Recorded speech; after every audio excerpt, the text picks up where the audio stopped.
Hello' guys, মই আমাৰ তাতো আজি এটা খানা আছে আমাৰ 31 ডিচেম্বৰ বুলি ঘৰৰে ফেমিলিৰ লগতে। তো সেই বুলি আমি এতিয়া বজাৰ কৰি আছোঁ অলপমান। তো বজাৰটো কৰি লওঁ। তো মাংসটো মানে আনিছিলোঁ, তো সেইটো দেখুওৱা নহ'লে আৰু এতিয়া মই কাটি আছোঁ। ইয়াতে মানে হ'ল এটা যে মানে যোনটো বক্স আমি বুজাইছিলোঁ, এই বক্সটো চাৰ্জ নাইকিয়া মানে বাট চাৰ্জাৰ লৈ আনিছোঁ। চাৰ্জাৰ, মোবাইলৰ চাৰ্জাৰ, বাছ ইয়াৰ পৰা লৈ ল'লোঁ। এইফালে আহি পোৱালৈ দেখোঁ যে ৰান্ধনীয়ে চাউলটো অলৰেডি দি দিছে আৰু এইফালে মামীয়ে কাটি আছে চাটনি। তাৰপিছতে মামীয়ে দি দিছে পিঁয়াজ মাংসৰ কাৰণে।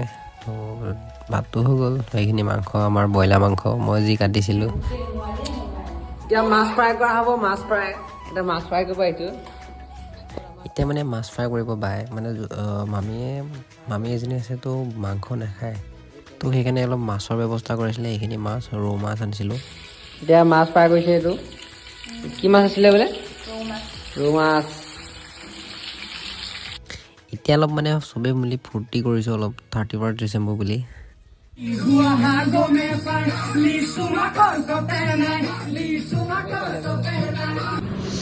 এতিয়া আমি গাড়ী ষ্টাৰ্ট দি আছোঁ। টমটম ষ্টাৰ্টে নাই হোৱা গাড়ী। ঠেলি আছো গাড়ী ডাইৰেক্ট হাইৱে ৰোডত। নাই নচলে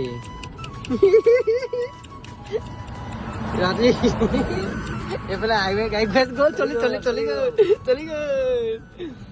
তো ব্লগটো ইমানলৈকে আছিলে। Bye bye.